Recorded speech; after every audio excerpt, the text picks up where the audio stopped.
আসসালামু আলাইকুম। কি কুমু ভাই, দুঃখের কথা। আইসলাম বন্ধে ক্ষেত দেখার জন্য। দেখেন ধান আমাদের মানে এমন একটা জায়গা বাস করি, সারা বাংলাদেশে বৃষ্টি হয়েছে, আমাদের কিশোরগঞ্জে কোনো বৃষ্টি নাই, তারপর তার জন্য ধান মূলা মানে বাড়াইতেছে না। আর অনেক জায়গায় ধান কাটতেছে, তো দেখেন আসলে কি কিছু বলার নাই। দেখেন ক্ষেতটা ঘুরে দেখা হচ্ছেন, তো অবশ্যই সবাই দেখতেছেন। তো অবশ্যই আমাদের জন্য একটু দোয়া করবেন বৃষ্টি মিষ্টি হওয়ার জন্য, আর ধানটা যেন সুন্দরভাবে বাড়ি দিতে পারি। তা আশা করি সবাই ভালো আছেন। আর বুঝতে পারছেন যে 28 ধান লাগাইছি, এটা লাগাইছি 29। তারও মন আছে, মানে সব বন্ধের একই অবস্থা, বৃষ্টির জন্য ধান পাকতেছে না। তো সবাই আল্লাহর কাছে একটু দোয়া করবেন যে আমাদের কিশোরগঞ্জে একটু বৃষ্টি দুক। আসলে কিশোরগঞ্জ জেলাটা মূলত পাপিষ্ঠ বান্দার এক জেলা, তার কারণে তো কিশোরগঞ্জ কোনো বৃষ্টি নাই।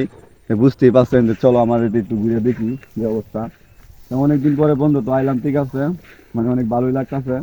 আর বন্ধের ক্ষেতের অবস্থা দেখে মানে পুরাই হতাশ। আর মাঝে মাঝে দেখেন এইসব কি এক গাছ ফুল বাড়িছে। তো অবশ্যই গাছ ফুল তো আর সমস্যা নাই, হলে বৃষ্টির জন্য মানে ক্ষেতগুলো বাড়িতেছে না। আশা করি সবাই দোয়া করবেন আমাদের জন্য। আর আমাদের বন্যা তো অবশ্যই সবাই চিনেন, মানে কিশোরগঞ্জ দোষী জল পড়ছে গাবতলী বাজারের পিছনে। তো অবশ্যই সবাই একটু দোয়া করবেন, দেন ক্ষেতগুলো বাড়িয়ে পড়তে তাড়াতাড়ি। আর একটু বৃষ্টির জন্য সবাই দোয়া করবেন। তা আল্লাহ হাফেজ, পরবর্তী আরেকটা ভিডিওতে দেখা হবে।